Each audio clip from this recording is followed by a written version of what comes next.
Escondida al final del Nuevo Testamento hay tres pequeñas cartas escritas por el apóstol Juan, una bastante larga y las otras dos muy cortas. Son muy diferentes de la carta de Pablo que hemos estado viendo. Bueno, han sido escritas por otra persona y el Espíritu Santo inspiró a los escritores de tal manera que no ignoró sus temperamentos, su actitud en particular o su carácter y su personalidad. Y eso es hermoso. Dios puede usar nuestras personalidades y de esa manera las cartas tienen un sentir diferente. Son muy cálidas, muy personales. A algunas se las ha llamado cartas paternales, yo las llamo cartas de abuelo porque por el tiempo que Juan las escribió era un viejito. Fue el único apóstol que murió siendo anciano. Los demás fueron asesinados, ejecutados o de alguna de esta manera. Pero a Juan se le permitió vivir y Jesús ya había dado una pista sobre esto cuando le dijo a Pedro que tendría una muerte horrible. Para ser más exactos, la crucifixión. Otros te llevarán a un sitio donde no quieres ir. Y Pedro dijo, bien, ¿qué pasa con Juan? Y Jesús le respondió, ese no es tu problema, Pedro. Si quiero que todavía esté por aquí cuando yo vuelva, ese es mi problema. Y desde entonces comenzó a circular un rumor de que Jesús volvería antes de que Juan muriera. Pero esto no es lo que Jesús quiso decir y en el Evangelio de Juan, él corrige esa impresión equivocada. Juan vivió hasta que fue viejo y por supuesto cuidó de María, la madre de Jesús. Se mudaron a Éfeso y allí es donde se escribieron estas cartas. Después vamos a ver el libro de Apocalipsis, que también tiene conexión con Éfesos. Cuando vemos estas cartas, siempre hay estudiosos de la Biblia que dicen que no fueron escritas por Juan, pero cuando las comparas con el Evangelio de Juan, tienen el mismo sello, el mismo estilo, el mismo vocabulario, y muchos de los rasgos son los mismos. Pero lo que realmente enlaza estas cartas al Evangelio de Juan, aunque en un sentido no son nombradas, es el hecho de que a través de todas estas cartas aparecen estos contrastes absolutos y nosotros, que vivimos en una época de relativismo, esto nos resulta muy difícil. El relativismo quiere decir que no hay nada verdadero ni falso, sino que todo es solo una opinión. No hay nada correcto o falso, no hay blanco o negro, todos son sombras grises. Vivimos en una sociedad devota al pensamiento relativista. Pero la Biblia es mucho más absoluta en cuanto a blanco o negro, y en particular Juan ve las cosas claramente como un asunto de vida o muerte. Un asunto de luz y oscuridad, verdad o mentiras, amor u odio, justicia o desorden, hijos de Dios o hijos de Satanás, amor del Padre o amor del mundo, y dice que son cosas totalmente incompatibles. Y no existe una tercera posición, no existe un término medio, no hay nada intermedio. O caminas en la luz o caminas en la oscuridad. Y por supuesto el contraste más fuerte es el del cielo o el infierno, no hay otro lugar. O vas a un lugar o vas a otro. Esto me dice que Juan es el que escribe estas cartas y también el Evangelio. Es el mismo hombre. Esto es lo que yo creo. ¿A quién dirige Juan estas cartas? Nos lo dice en el capítulo 2, en los versículos 12 y 14. Dice, escribo a estos tres grupos de personas. Le escribo a los niños pequeños, a hombres jóvenes y a los padres. En un sentido, no está escribiendo a tres edades físicas diferentes, sino a tres edades espirituales diferentes. Los niños pequeños son recién convertidos, aquellos que acaban de nacer de nuevo. Niños pequeños que necesitan recibir leche más que carne para que se les ayude. Niños pequeños que han experimentado dos cosas, conocen el perdón y saben que Dios es el Padre. A estos se limita su conocimiento. Juan les escribe, niños pequeños, convertidos, bebés en Cristo. También escribe a hombres jóvenes, a aquellos que han crecido un poquito y que han madurado algo, y dice tres cosas sobre ellos. Hombres jóvenes en Cristo que han comenzado a desarrollar sus puntos fuertes. Han crecido y son un poco más fuertes que los que son débiles como niños. Ya han digerido las Escrituras, la conocen, han estudiado la Biblia y eso les ha ayudado a crecer. Sobre todo, han tenido sus primeras batallas contra Satanás y vencieron. Cuando tienes victoria sobre Satanás, te ayuda a crecer. Así que estos son los cristianos jóvenes que se fortalecen de estas tres maneras. Y también escribe a cristianos mucho más viejos. Juan los llama padres y les escribe porque su experiencia es tanto de tiempo como profunda. Algunas personas tienen experiencia de tiempo, pero no en profundidad. Pero Juan dice, padres de verdad, cristianos maduros de verdad que tienen experiencia con Dios tanto en tiempo como en profundidad. Así es que Juan escribe a estos tres grupos, a los tres frentes. Este es un gran objetivo. Nos damos cuenta de que utiliza siempre el masculino y de hecho ya te habrás dado cuenta de que todo el Nuevo Testamento está dirigido a los hermanos, no a los hermanos y hermanas. Bien, es importante que tomemos nota de esto por una serie de razones. Da cobertura a los hermanos y hermanas, pero ¿por qué este énfasis en la figura masculina? Ahora existen versiones no sexistas de la Biblia que utilizan hermanos y hermanas. La misma Biblia dice padre, madre. Esto trae bastante confusión. Creo que una razón principal es que la fuerza y el carácter de la iglesia se pueden ver en sus hombres. Que los hombres tienen la responsabilidad del liderazgo en la iglesia, al igual que en el hogar, y que sus caracteres es el asunto más importante. Cuando los hombres de una iglesia son fuertes, toda la iglesia es fuerte. Cuando los hombres de una iglesia son débiles, esa iglesia es débil. Por esa razón es que en los últimos años de mi vida he pasado tanto tiempo en lo que llamamos conferencias de nuestros hombres para Dios. Y la mayor parte de las cartas que he recibido son de las señoras, por lo que les ha sucedido a sus hombres. Cuando los hombres son fuertes en el hogar y en la iglesia, las mujeres y los niños también serán fuertes. Pero cuando los hombres son débiles, esa iglesia será débil. Este es un punto importante. Y los hermanos son muy importantes. Yo sería un hombre rico si recibiera un billete de 10 libras por cada familia de la iglesia en la que la esposa va por delante del marido espiritualmente. Es sano cuando el esposo es el que va por delante de la esposa. El marido no puede ser la cabeza, al menos que vaya por delante, si sabes lo que quiero decir. Así que este es el énfasis en la parte masculina. No es para poner a la mujer por debajo o a los niños, sino para dejar claro que si los hombres son fuertes en la fe, las mujeres y los niños también lo serán. Y este es un principio bastante profundo. A estos es que Juan está escribiendo. Hazte la pregunta de por qué les escribe, tendremos muchas respuestas, ya que Juan nos da muchas respuestas, pero yo tengo aquí para vosotros dos resúmenes, dos posibles listas. Una es más corta, otra más larga, pero la podéis unir y hacer de ella lo que queráis.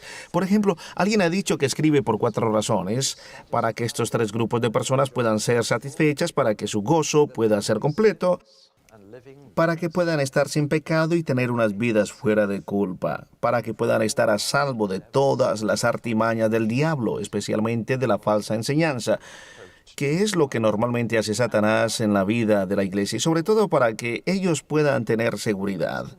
No nos queremos levantar cada mañana sintiéndonos inseguros, sino estando seguros de quiénes somos en Cristo, en Dios. Así que, bueno, Juan les escribe para que puedan estar seguros. Eso es lo que él hace, para que todo el mundo pueda estar seguro.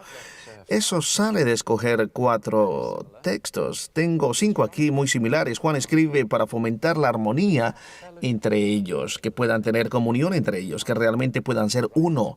Escribe para fomentar la armonía, para producir felicidad y que su gozo pueda ser cumplido, para proteger la santidad, para que puedan permanecer como un pueblo santo y no apartado de esta santidad, y para prevenir la herejía.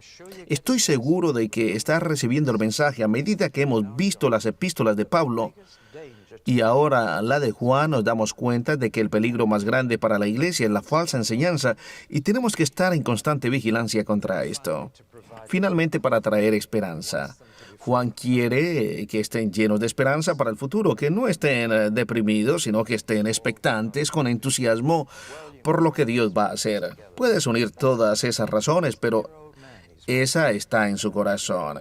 Este viejecito querido escribe alrededor del año 90 después de Cristo, 60 años después de que escuchara por primera vez a Jesús decirle, sígueme.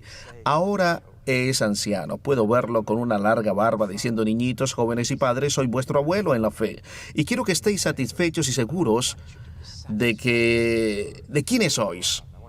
Quiero que seáis santos y que estéis en armonía y llenos de esperanza. De esta manera es que escribe.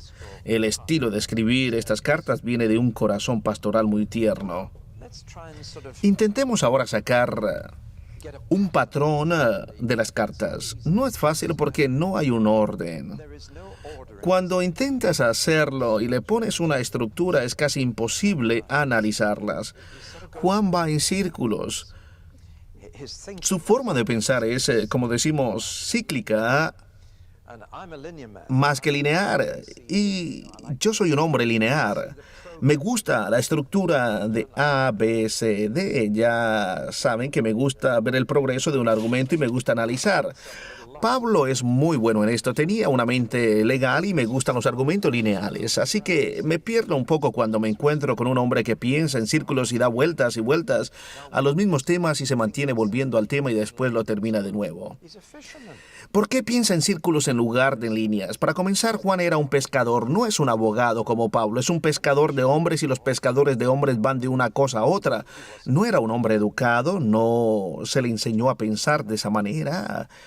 Esta es una posible explicación. Otra posible explicación es su edad. Los hombres ancianos se vuelven garros y le dan vueltas y vueltas a las mismas cosas. Es una característica de la edad, pero creo que la verdadera razón es la siguiente. Este hombre es un judío o era un judío y aunque escribe en griego, bueno, era judío. Si estudias la literatura de la sabiduría judía como el libro de Proverbios, te darás cuenta de que esta es una característica de los judíos. ¿Has escuchado alguna vez hablar a un rabí judío o has visto el violinista sobre el tejado? Ellos le dan vueltas a las cosas cuando hablan. Por un lado y por otro, y un judío me preguntó, ¿sabes por qué los judíos viejos tienen el cuello corto? Y yo le dije, bueno, existe esta sabiduría caprichosa, tú sabes, por otro lado. Y por otro lado, es sabiduría de los judíos darles vueltas al mismo asunto. El libro de Proverbios, por ejemplo, le da vueltas y vueltas a una serie de temas. Toca el tema de la pereza, después el de las mujeres regañonas, y después sobre otro asunto, y después sobre otra cosa, y después, maldito sea el hermano que se levanta temprano en la mañana y saluda con alta voz, y después vuelve a la pereza, y después continúa con las mujeres gruñonas otra vez. ¿Te das cuenta de que va en círculos? Tienes que juntar todo otra vez y coger de aquí y allí para hacer un sermón sobre la pereza. Lo mismo ocurre en la carta de Santiago. Lees la carta de Santiago y habla sobre los pecados de la lengua y después continúa introduciendo gradualmente las obras y después vuelve a la lengua. Es característico de la sabiduría judía ir en círculos y tener una serie de temas que aparecen de forma inesperada y se intercalan. De esta manera no puedes realmente estructurar nada, pero lo he puesto en un diagrama que es la especie de un mundo con dos hemisferios, dos mitades de un mundo. Y lo que Juan quiere decir es, quiero que viváis en este hemisferio y que no os vayáis a ese otro hemisferio. Quiero que permanezcáis aquí con la palabra de Dios y no os vayáis con el mundo. Ese es el tipo de pequeño diagrama que me ayuda cuando leo las cartas de Juan. Porque el mundo de arriba, el hemisferio de arriba, el hemisferio norte, es donde tienen que vivir los hijos de Dios. Es un mundo de vida, de amor y luz, porque la mayor influencia viene de la palabra de Dios. Pero si te vas al otro lado del Ecuador, si te vas al otro hemisferio, allí es donde viven los hijos de Satanás. Ese es un mundo de desorden, de lujuria, de mentiras, porque están influenciados por el mundo. Esa es la elección que todo cristiano tiene cada día, o bien vivir por la palabra de Dios o dejar que el mundo moldee sus vidas. Ese será el resultado de su carácter, el tipo de ambiente que habrá alrededor de la persona según ellas vivan. Si amas el mundo, pronto estarás llevando ese tipo de vida. Si amas la palabra de Dios, vivirás este tipo de vida. Una vez que te das cuenta del pequeño y simple esquema de su pensamiento, observas que de hecho la carta tiene forma, es como un sándwich, un emparedado, comienza de forma positiva, después sigue con lo negativo y termina con lo positivo. Este es un buen sándwich. Lo positivo aparece 2 veces y lo negativo aparece atrapado entre lo positivo. Lo que tenemos que hacer, lo que no tenemos que hacer y por último, lo que tenemos que hacer. O para expandirlo un poquito más, en el capítulo 1 comenzamos con la vida y después en el capítulo 2 la luz y después está la sección negativa que se concentra en el tipo de vida que hay en el mundo, lujuria, mentira y desorden. Esto está desde el capítulo 2:15 al 3:10, después vuelve a lo positivo y enfatiza fuertemente el amor. Juan es la única persona de la Biblia que hace esta declaración de que Dios es amor. Ese es el punto al que hace referencia allí. Y después termina hablando de nuevo sobre la vida.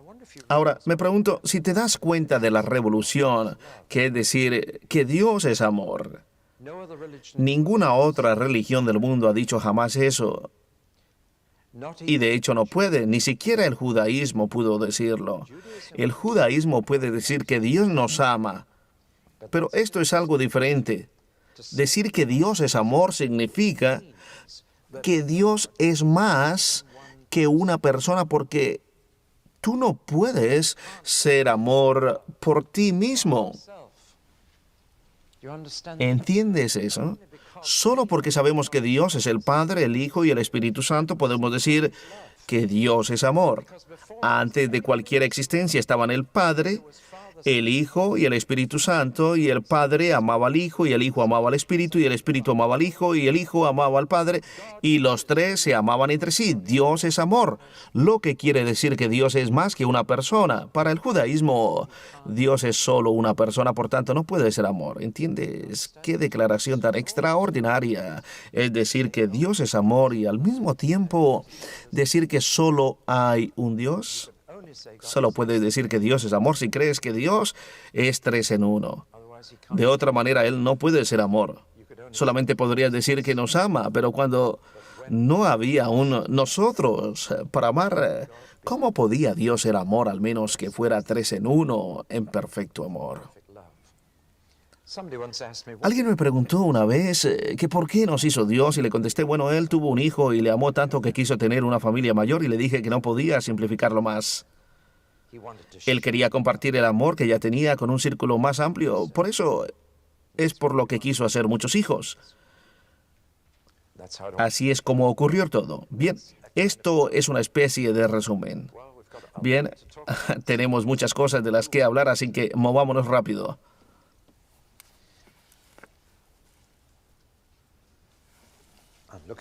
Estoy mirando mis notas y después miro eso y no puedo unir las dos cosas, así que voy a volver a mis notas por un momento y después volveremos a ese asunto, ya que está un poco adelantado. Quiero tratar con la herejía, la falsa enseñanza que Juan tuvo que soportar en Éfesos. A medida que lees la carta te das cuenta de que Juan hace referencia a nosotros, vosotros y ellos. Y es la parte de ellos de la que quiero hablar. No tengo notas aquí para ustedes. Básicamente es otra vez nuestra vieja enemiga, la filosofía griega, la que separa lo físico de lo espiritual.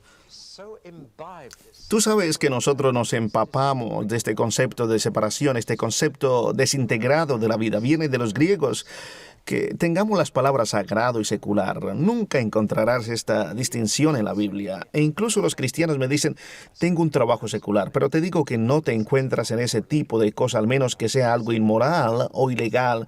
Y sigo diciendo que no hay nada secular excepto el pecado. ¿Recuerdas cuando dije que una vez en el norte de Inglaterra un cantante de pop conocido a nivel nacional se convirtió a través de esa palabra? No hay nada secular excepto el pecado. Y desde entonces comenzó a cantar para la gloria de Dios. Él pensó que estaba en un trabajo secular y parte de su trabajo era hacer la música para los anuncios comerciales de televisión. Entonces dijo, ahora voy a hacer esto para la gloria de Dios. Nada secular excepto cantar. Pero los griegos separaron todo entre lo físico y lo espiritual, secular y sagrado, temporal y eterno. Lo separaron todo y en particular separaron el cuerpo del alma y desde entonces hemos sufrido las consecuencias de esto.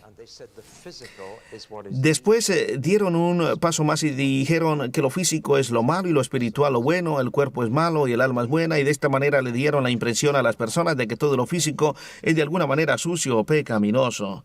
Impresión que todavía tenemos. Hemos sufrido por causa de esto en la iglesia y todo está mal. Pero cuando aplicas esto a Jesús te encuentras con un problema.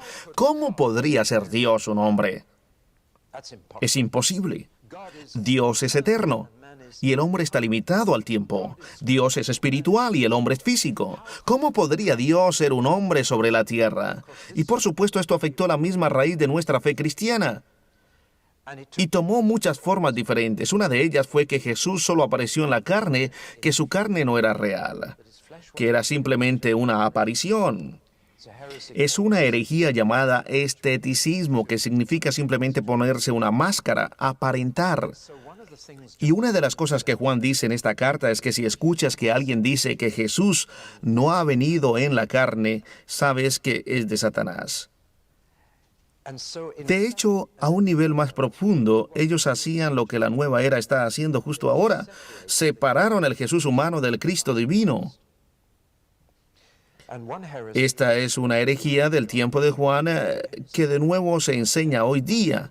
La he escuchado. He escuchado decir que Jesús era un ser humano y que en su bautismo a la edad de 30 años el Cristo vino sobre él y que después, en su muerte, el Cristo se salió de nuevo y Jesús murió y fue enterrado. Así que Jesús y Cristo son dos cosas diferentes. ¿Me sigues? Por eso es que la nueva era habla de Cristo. No les gusta usar el nombre de Jesús, pero hablan de Cristo y dicen que Cristo puede venir sobre todo hombre. Es algo muy sutil y engaña a mucha gente. Ves que el Jesús humano y físico ha sido separado de este Cristo espiritual. Es una herejía.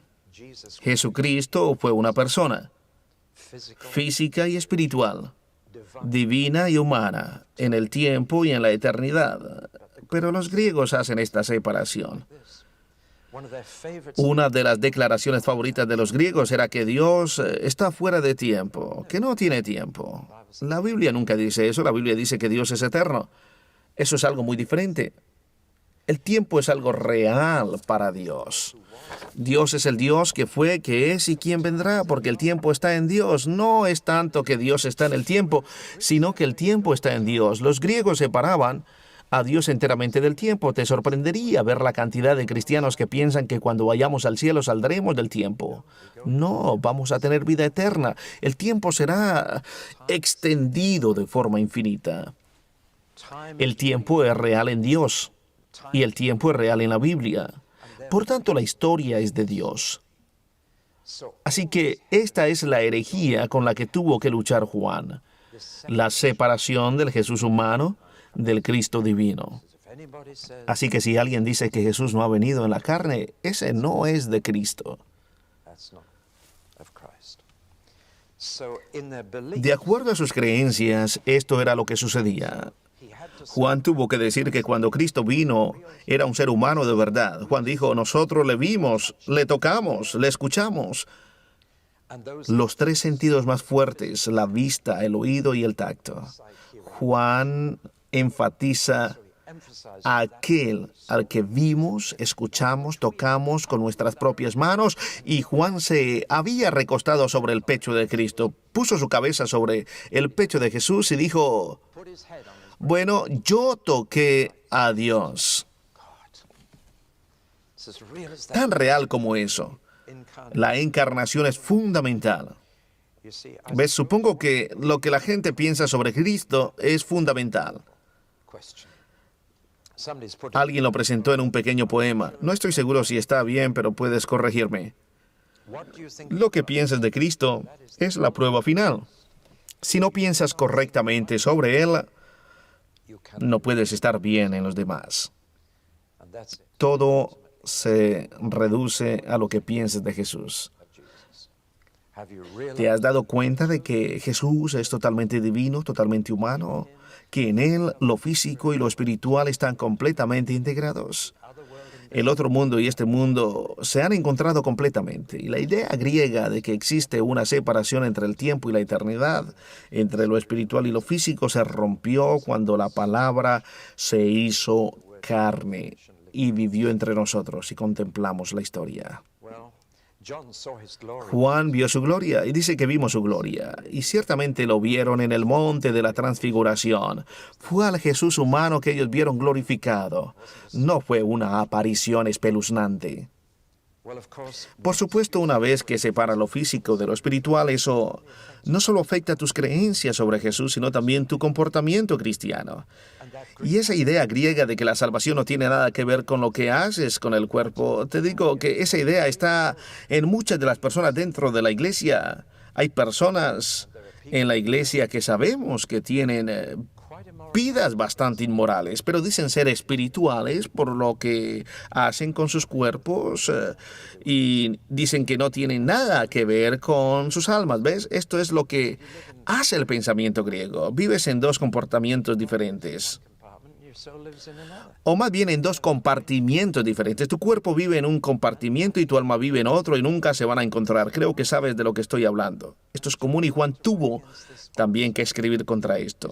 Ves personas que piensan así y que comienzan a pensar que el pecado no importa en los cristianos. Tengo mi entrada al cielo. El pecado no importa. Algunos van más allá y dicen que el pecado no existe en los cristianos.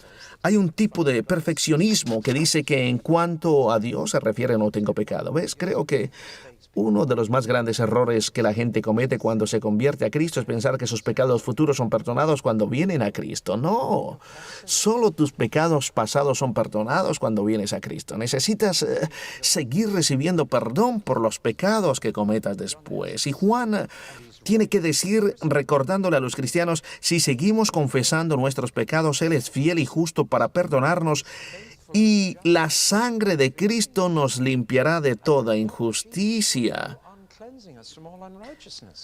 No es que si me convierto a Cristo, todos mis pecados son perdonados y tengo un cheque en blanco al pecado. Es que todos mis pecados pasados ya están perdonados y mis cuentas son pocas con Dios.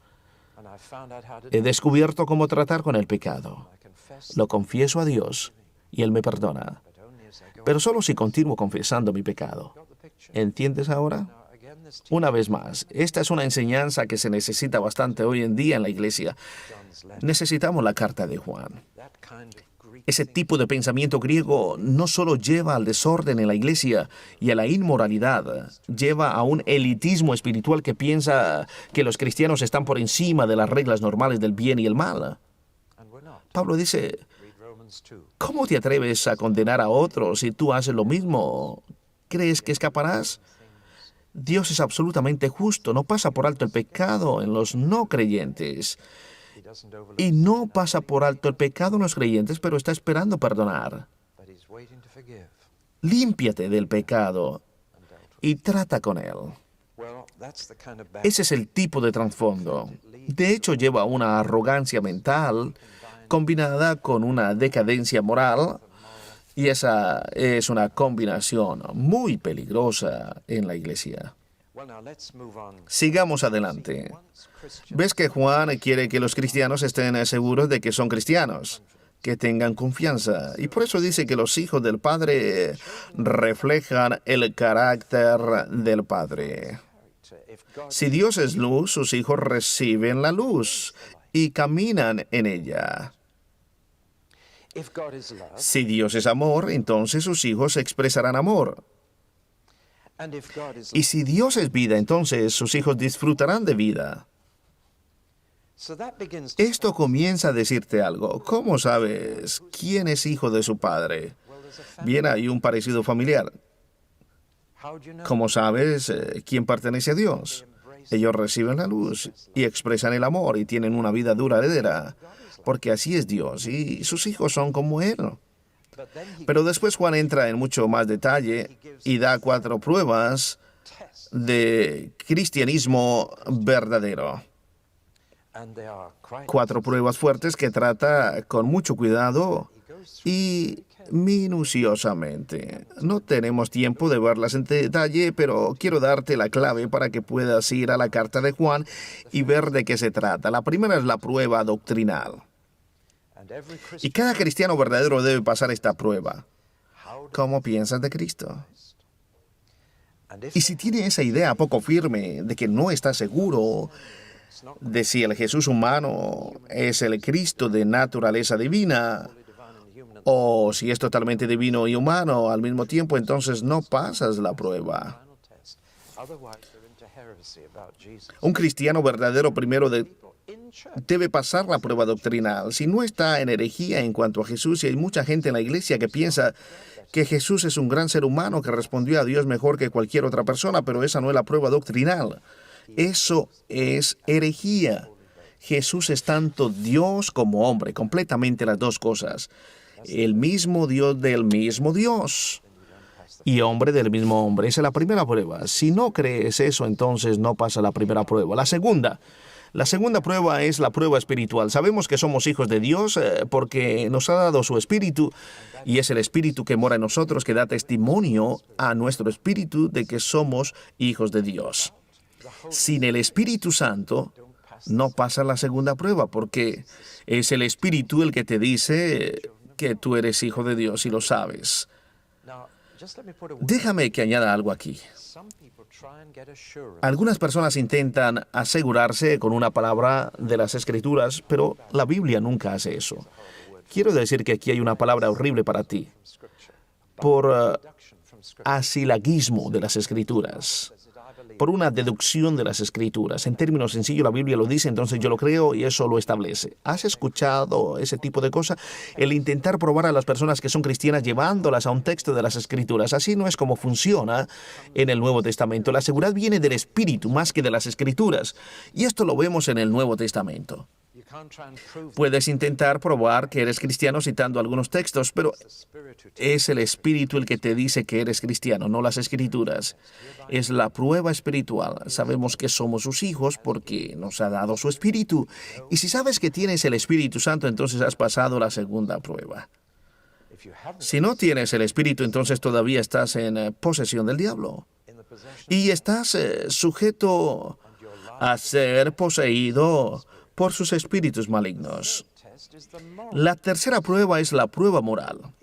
Si vives una vida justa, entonces tu conciencia te dice que perteneces al Padre.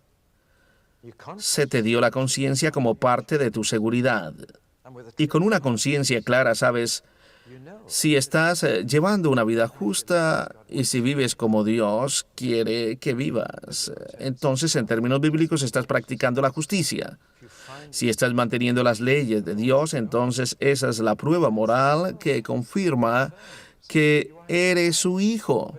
Pero si te estás rebelando contra sus leyes, si estás protestando contra la forma que Él quiere que tú vivas, entonces no pasas la tercera prueba. ¿Me sigues? Debes leer esta carta minuciosamente. Hay una cuarta prueba. Es la prueba social. Si amas a los otros hijos de Dios, entonces pasas la prueba. Porque no puedes decir que amas a Cristo si no te gustan los cristianos. Porque Cristo está en esos otros cristianos. Y si amas a Cristo, entonces amarás el Cristo que está en tus hermanos. Si odias a tus hermanos, ciertamente no amas a tu Padre porque Él los ama. Te voy a dar un caso práctico de este tema. Es una de las pruebas que amas al Padre, el Dios de Israel, cuando amas al pueblo judío. Estos no son adorables. Francamente, a nivel humano me llevaría mejor con los árabes que con los judíos. Pero es increíble que el Espíritu te pueda dar amor por el pueblo judío. ¿No es extraordinario? Es algo que no es natural. El mundo los odia. Es algo sobrenatural. Pero Jesús los llamó sus hermanos. Y Dios todavía los ama a pesar de todo lo que le han hecho a Dios. Pero Dios todavía los ama. Y será la prueba de que tienes el amor del Padre en todo lo que haces. Pero de forma específica él dice, es el amor y las oraciones lo que prueba que el amor del Padre está en ti. Porque el Padre los ama, y si Él ha derramado su amor en nuestros corazones, así como nos ha dado al Espíritu, nosotros vamos a amarlos. Y como ya sabes, no todos los cristianos son agradables. Habitar arriba con los santos que amo, esa sería mi gloria, habitar abajo con los santos que conozco, pero esa es otra historia. De todas formas, te encuentras amando a personas a las que normalmente no querrías, solo porque son hijos del Padre y el amor del Padre está en ti. Estas son 3 o 4 buenas pruebas. Algunos de vosotros sois predicadores así, que aquí tenéis un buen sermón. Si vas a predicar el próximo domingo por la mañana, te he ahorrado tiempo, ¿verdad que sí? Simplemente lleva a la congregación estas 4 pruebas: la doctrinal, la espiritual, la moral y la social. Juan dice, pasa estas 4 pruebas y puedes estar completamente seguro de que vives en la familia de Dios y de que eres un hijo o hija del Padre. Una vez que tienes esa seguridad, esto te dará una tremenda confianza en 3 dimensiones. Juan dice que te da confianza dentro de ti mismo para salir cada día sabiendo que eres un hijo de Dios. Los cristianos no son enclenques. Los cristianos no deberían agachar sus cabezas. Los cristianos no deberían ser, tú sabes, somos hombres íntegros. La Biblia habla de personas íntegras. Podemos levantar nuestras cabezas y mantenerlas bien altas. Le tuve que decir eso a un jovencito que de alguna manera nació discapacitado y todo el mundo lo empujaba y se reía de él, incluso su familia, y ahora él trabaja. Le dije, ¿cómo te llamas? Respondió Felipe y le dije, escucha Felipe, ¿eres cristiano? Sí. ¿Amas al Señor? Sí. Y le dije, entonces de ahora en adelante eres príncipe Felipe. Mírate al espejo cada mañana y di, buenos días, príncipe Felipe. Recuerdas que eres de la familia real. Levanta bien tu cabeza. Porque tenía su cabeza agachada hasta aquí. Levantó su cabeza y dijo, ¿cómo sabías? Le dije, ¿qué quieres decir con eso? ¿Cómo sabía que...? Entonces él dijo, cuando entro en la fábrica cada mañana, todos se burlan de mí. Me dicen, aquí viene el príncipe Felipe. Entonces le respondí, pero esa es la verdad. Cuando entres mañana por la mañana en la fábrica, ellos te digan, hola, príncipe Felipe. Simplemente dite a ti mismo, están en lo correcto. ¿Y sabes qué? Esto ayudó realmente a ese chico. Levantó su cabeza y todo cambió. Cuando estás seguro de que eres un hijo de la familia real del cielo, que eres un príncipe, que eres literalmente de la familia real en la tierra, levantas tu cabeza. Y esto te da confianza dentro de ti mismo. Te da confianza para hablar con más firmeza a otros. Y sobre todo te da confianza en Dios porque estás seguro de que eres su hijo. Puedes decir, papi, en el nombre de Jesús te pido por esto. Confianza en Dios. ¿No es la carta de Juan maravillosa, este querido abuelo espiritual? Vamos a movernos a otro tema, un asunto tan grande que me voy a parar allí y vamos a comenzar el próximo estudio con el gran tema del pecado en los creyentes. Juan dijo algunas cosas muy extrañas sobre esto que parecen contradecirse entre ellas a veces. Así que simplemente tenemos que desenredarlas un poquito. La única lección que vamos a aprender es esta. Nunca tomes un versículo a solas. Puedes probar cualquier cosa de la Biblia si tomas un versículo por sí mismo y muchas personas intentan hacer esto y citarte un montón de versículos. No pienses que esto es automáticamente enseñanza bíblica, simplemente observa si sacan un texto fuera del contexto, porque un texto fuera del contexto es un pretexto. Perdóname, yo no inventé este dicho, pero me parece que es bastante bueno. Deja que te dé un ejemplo. Hay un versículo en mi Biblia que dice, no hay Dios. Así que puedo demostrar el ateísmo usando mi Biblia. Si cito el contexto dice, el necio ha dicho en su corazón, no hay Dios. ¿Ves qué fácil? Es un ejemplo tonto, pero si tomas un versículo fuera de un contexto, o de su contexto mejor, puedes demostrar cualquier cosa que quieras. Me temo que eso es lo que ha pasado con algunos de los versículos de la carta de Juan en cuanto al pecado en los creyentes. Pero tenemos que ver el cuadro completo y eso es lo que vamos a ver en el próximo estudio. Para acabar nuestros estudios de esta primera carta de Juan, tenemos que enfrentar un asunto bastante difícil, es la cuestión del pecado en los creyentes. Y se han hecho ciertas declaraciones que parece que se anulan mutuamente.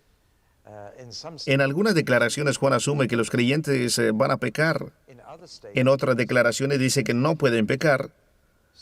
Y esto ha desconcertado a muchas personas. Por ejemplo, si leo el capítulo 3, versículo 9 de la versión autorizada, esto es lo que dice. Todo aquel que es nacido de Dios no comete pecado, porque su simiente permanece en él. Y no puede pecar porque es nacido de Dios. Bien, es un gran desafío, que si eres nacido de Dios no puedes pecar. ¿Es esto verdad? Entonces, esto quiere decir que durante años algunos de ustedes no han pecado. ¿Te atreverías a afirmar eso? ¿Qué hacemos con esa declaración? Si la tomas a solas, parece bastante categórica. Si eres nacido de Dios no puedes pecar, punto y final. Pero en ese primer capítulo dice escribiendo a cristianos. Si alguno peca, tenemos abogado con el Padre. ¿Cómo puede decir que no podemos pecar y después decir cuando pecáis, esto es lo que debéis hacer al respecto? De alguna manera esto no concuerda. Miremos primero este primer versículo, aunque hay uno o dos versículos a los que tendremos que echar un vistazo, pero este es el que realmente se clava en la garganta de las personas cuando lo leen. Hay problemas grandes y pequeños con este versículo.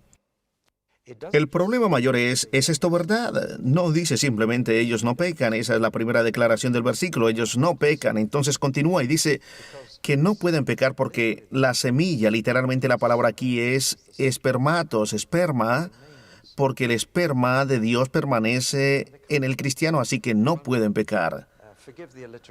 Perdonar la aliteración. Alguien dijo que la aliteración es para los tontos, los poetas y para los hermanos de Plymouth. Bien, no sé si es verdad o no, pero simplemente estaba jugando con las palabras, así que pueden olvidar lo que dije. Escoge lo más fácil. Hagamos una votación sobre esto y a medida que hago cada declaración, votas y piensas que es realmente verdad. Que los cristianos pecan.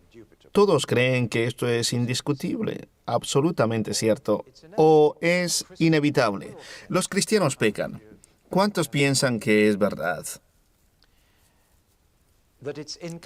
Que es incompatible con nuestro llamado, que los cristianos no deberían pecar. ¿Cuántos de ustedes creen ello? Nunca creería que eso es correcto. No es incompatible, es intolerable. Los cristianos no deben pecar. Muchos llegarían a este extremo. No debemos. Nos estamos volviendo un poco inestables. Bien, tomemos la siguiente declaración. Que el pecado no tiene excusa en el cristiano. No tenemos que pecar. ¿Cuántos estarían de acuerdo con eso? Un poco más firmes en esa postura. Que el concepto de pecado es inaplicable a los cristianos. No pecamos. ¿Cuántos estarían de acuerdo con esta postura? Bien, votemos por último que es inconcebible. No podemos pecar. ¿Ves que nadie votó todavía por las dos últimas posturas todavía? Esto es lo que aparentemente el versículo dice. ¿No es interesante? No está de acuerdo con la palabra de Dios. Vale, bueno, nos reímos de esto, pero tenemos que enfrentarlo. No podemos simplemente ignorar el versículo. dice que no pecamos porque no podemos pecar y ninguno de vosotros votó por esa posición. Estás muy seguros de que no estáis de acuerdo con esa postura, pero esa es la declaración. Tenemos que desenredarlo un poco más. Primero notamos que existen ciertas condiciones anexas. ¿Por qué dice que no pecamos? Que no podemos pecar. ¿Por qué? Este es el punto importante. Primero dice porque hemos nacido de Dios. Ese es el primer asunto, que hemos nacido de Dios. El segundo es que por tanto su simiente permanece en nosotros. Su esperma, la cual es una metáfora muy fuerte, permanece en nosotros. Pero ¿es esa la única condición? ¿Son esas las dos únicas cosas? Una vez que vuelves a traer el versículo y lo pones en contexto, entonces comienzas a ver que hay una tercera condición, pero no es una declaración categórica, sino una declaración condicional. Una declaración categórica dice que esto es verdad siempre y en todo lugar tiene que ser así. Una declaración condicional dice esto es verdad. ¿Sí? ¿Me sigues? Y si miras un poco más arriba de la página dice nadie que vive en él sigue pecando. Y de repente esto comienza a darle un aspecto diferente. Comienzas a tener un sentir diferente y también tengo que enseñarte un poco de griego aquí porque si no sabes griego no puedes comprobar si estoy en lo cierto. Si sabes griego puedes comprobar lo que digo y que lo digo correcto, pero debes aceptar mi palabra en cuanto a esto. Los verbos aquí están en un tiempo griego especial que se llama presente continuo y el presente en griego no solo quiere decir algo que haces ahora, sino algo que se continúa haciendo. Así que Jesús no dijo pedid y recibiréis. Buscad y hallaréis, llamad y la puerta se abrirá. Él dijo, seguir pidiendo y recibiréis, seguir buscando y encontraréis, seguir llamando y la puerta se abrirá. E incluso el famoso versículo de Juan 3:16 está totalmente malentendido porque también está en presente continuo. Porque de tal manera amó Dios al mundo que dio su único Hijo para que todo aquel que siga creyendo en Él no se pierda, sino siga teniendo vida eterna. ¿Ha cambiado esto el versículo un poquito para ti? Debería haberlo cambiado. No es aquellos que han creído una vez que los que tienen vida eterna, sino aquellos que continúan creyendo, seguirán teniendo vida. Y aquí dice, nadie que siga viviendo en Cristo seguirá pecando. La palabra vive aquí es la misma que la palabra permanece. Yo soy la vid verdadera, permanecer en mí significa estar en mí, seguir viviendo en mí. Y esta declaración con la que comenzamos y que encontramos dificultad para votar por ella está condicionada por el contexto de que sigas viviendo en Cristo. Entonces la declaración se hace verdadera, que todo aquel que permanece en Cristo no sigue pecando y no puede seguir pecando. Pero si no vives en Cristo, entonces esto no se aplica a ti. ¿Estás comenzando a cogerle el sentido? Y es verdad que si vives en Cristo todos los días, entonces no continuarás pecando. Y no estarán ahí esos hábitos que siguen y siguen, sino que se romperán. Y tú progresarás. Aquí Pablo habla sobre cómo saber quiénes son cristianos verdaderos. Las personas que no siguen viviendo en Cristo no mostrarán ningún progreso espiritual, no recibirán esta promesa. Deja que te lea 1 o 2 versículos. Nadie que viva en él sigue pecando. Y por tanto, nadie que continúa pecando le ha visto o le conoce. Y ese es el por qué el versículo con el que comenzamos está traducido correctamente en la Nueva Versión Internacional. Nadie que es nacido de Dios seguirá pecando. No puedes seguir pecando porque si vives en Cristo progresarás. Tendrás victoria. Es su relación con Él lo que condiciona esta promesa. Espero que ahora esté claro, porque tal como está, si lo citas fuera de contexto, ni siquiera puedes estar de acuerdo con ello. Y aquí estabas votando contra la palabra de Dios esta mañana. Te cité un versículo y ninguno de vosotros estuvo de acuerdo con él. Una congregación cristiana. ¿Ves lo que quiero decir? Eso ilustra lo peligroso que es sacar un versículo fuera del contexto y crear una doctrina con él. Realmente debemos poner los versículos dentro del contexto. Toda esta carta asume que los cristianos caerán en pecado, pero no que seguirán pecando. La carta a los Hebreos dice que si recibes perdón y sigues pecando deliberadamente, ya no hay más sacrificio por el pecado. No dice que los cristianos nunca pecarán, sino que tienen un camino para tratar con el pecado. Y viviendo en Cristo querrán tratar con él. Una de las pruebas de que eres cristiano es que cuando pecas inmediatamente te sientes mal. No te gusta y quieres quitártelo de encima. Y si sigues permaneciendo en Cristo, esa es la forma de deshacerse del pecado. Aquellos que siguen viviendo en Cristo no pueden continuar pecando. Es incompatible. Espero que te haya ayudado. Pero habiendo dicho esto, hay algo muy serio en el capítulo 5 sobre el pecado en los cristianos. En el capítulo 5 él dice, cuando vemos a un hermano pecando, deberíamos hacer todo lo que podamos para ayudarle y hacer que se convierta de sus malos caminos. Así habrá salvado a un hermano. Después dice esto, pero hay un pecado de muerte. Y no tiene sentido orar por un hermano que ha cometido pecado de muerte. Esto es serio. A través de las Escrituras vemos que hay un punto en el que no hay retorno y al que los reincidentes pueden llegar. Hay un pecado de muerte. Y nosotros tenemos que tomar estas advertencias muy seriamente. Estas son más prominentes en la carta a los Hebreos. Hay un punto en el que el arrepentimiento es imposible y Juan dice, un hermano puede estar pecando de tal manera que es inútil seguir orando por él. Esto significa, por supuesto, que él no vive en Cristo, que ha perdido su lazo con la vida verdadera, que ya no permanece. Encuentras un equilibrio hermoso cuando unes todo lo que Juan dice sobre el pecado y los creyentes, pero si comienzas a tomar cada cosa a solas, por ejemplo, si simplemente cogiste ese versículo, hay un pecado de muerte y no hay sentido en seguir orando por un hermano que ha alcanzado ese punto en su reincidencia. Querido mío, si eso es todo lo que predicaste, acabarás con una congregación que se irá a casa con terror mortal de que han cometido el pecado sin perdón. Pero de igual manera, en el otro extremo, si dices, si cualquiera peca tiene abogado y todo lo que tienes que hacer es confesar tu pecado para conseguir el perdón, entonces esto diría, está bien, puedo seguir pecando hasta el día que me muera. Y todo lo que tengo que hacer es pedir perdón. Y ya estoy bien. Justo en medio de estos dos extremos está este versículo que dice que cualquiera que vive en Cristo no sigue pecando. ¿Ves? Hay un equilibrio.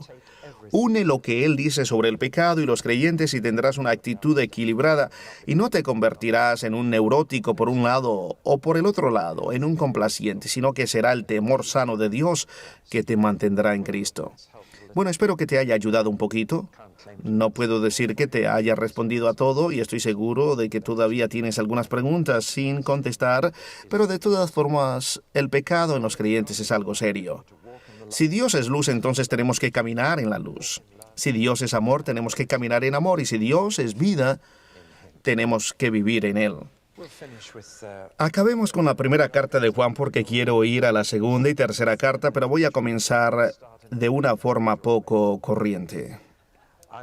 Voy a comenzar diciéndote la diferencia entre los hombres y las mujeres. Lo que Dios hizo cuando nos creó a su imagen, Él nos hizo hombre y mujer. Y por tanto nos hizo complementarios el uno del otro.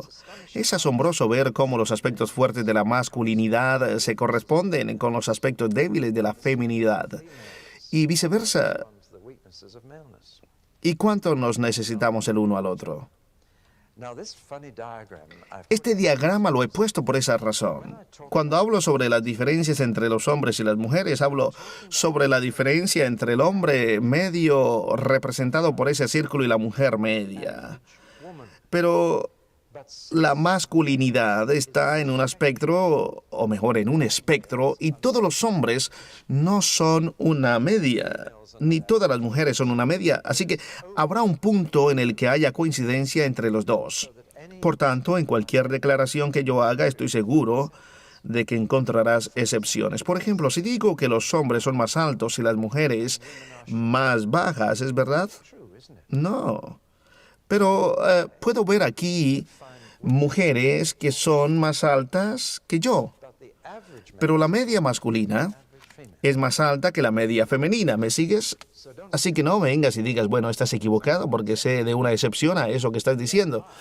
Hay hombres afeminados y mujeres masculinas.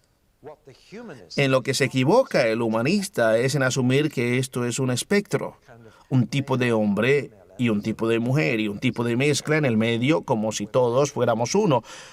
Pero no somos así, somos hombres y mujeres, sino que los dos espectros coinciden en parte. Hay también extremos, están los hombres macho y las mujeres guapas, pero sin cerebro, ya sabes, el tipo de Sylvester Stallone y Marilyn Monroe o quien sea. Pero tienes estas gamas y tienes esta coincidencia en el medio. Y me temo que es en este punto de coincidencia que muchos hombres quieren convertirse en mujeres.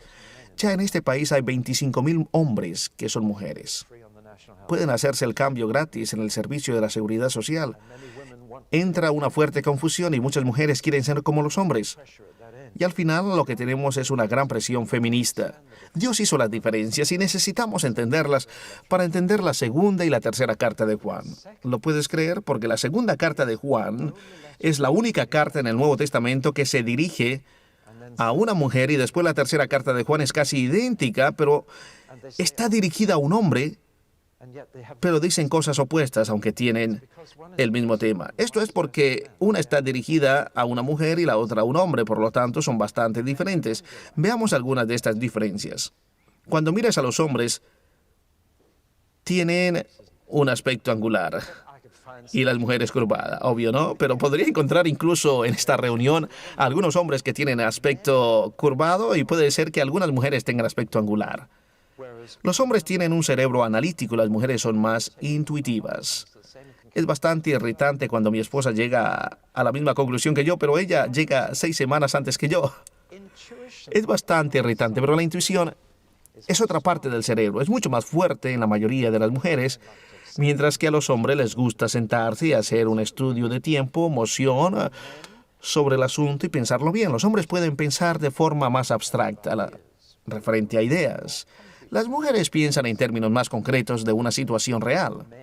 Los hombres piensan en cosas generales, las mujeres en cosas particulares. Necesitan un ejemplo específico.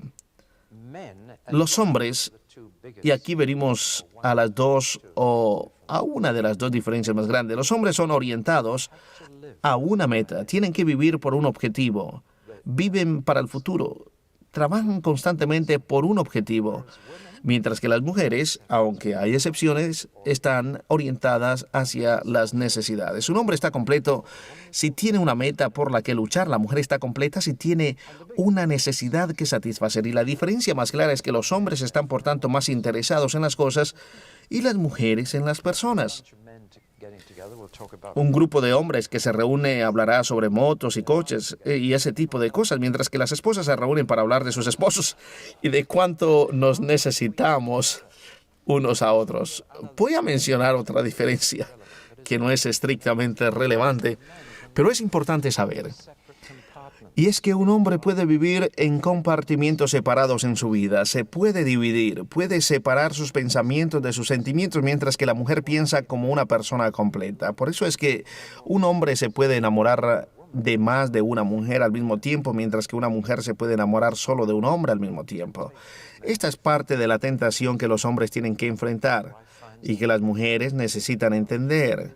Si una mujer descubre que su esposo se ha ido con una mujer de la oficina, dirá que ya no la ama más y el esposo dirá que sí la ama. Y esto es verdad, pero la esposa tiene que entenderlo. Esto no le justifica, pero el hombre puede vivir en compartimientos separados.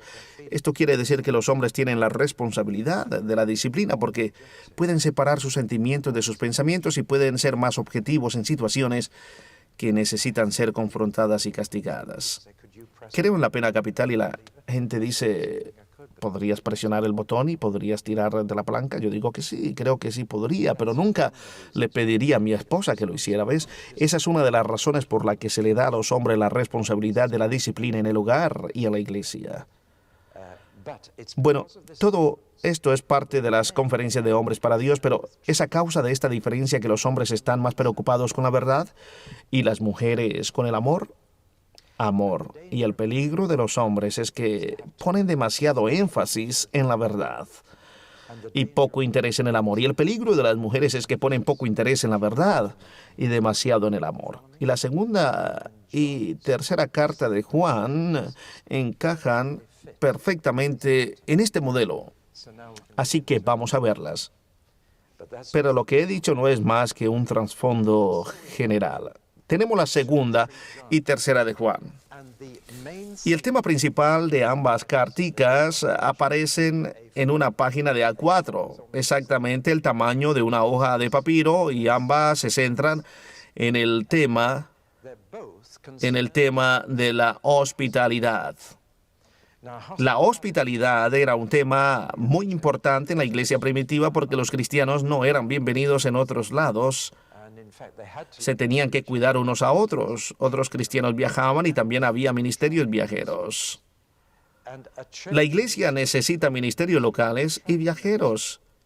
Es muy importante tener ambos ministerios. Algunas iglesias están encerradas en sus ministerios locales y no escuchan lo suficiente a otros ministerios, y esto es peligroso. Otros viven visitando a predicadores todo el tiempo y no dan suficiente de ellos mismos, pero parece que en el Nuevo Testamento había ministerios locales, pastores y maestros, había ministerios viajeros, profetas, evangelistas, etc. Y uno de los primeros escritos cristianos, llamado Didache, te advierte que si un profeta se queda más de 3 días contigo, entonces es un profeta falso. Interesante, porque los profetas se hacen muy pesados y son permanentes. ¿Sabe alguno de vosotros de lo que estoy hablando? Si tienes un profeta residente, estás en un problema, chico. Se hacen pesados semana tras semana.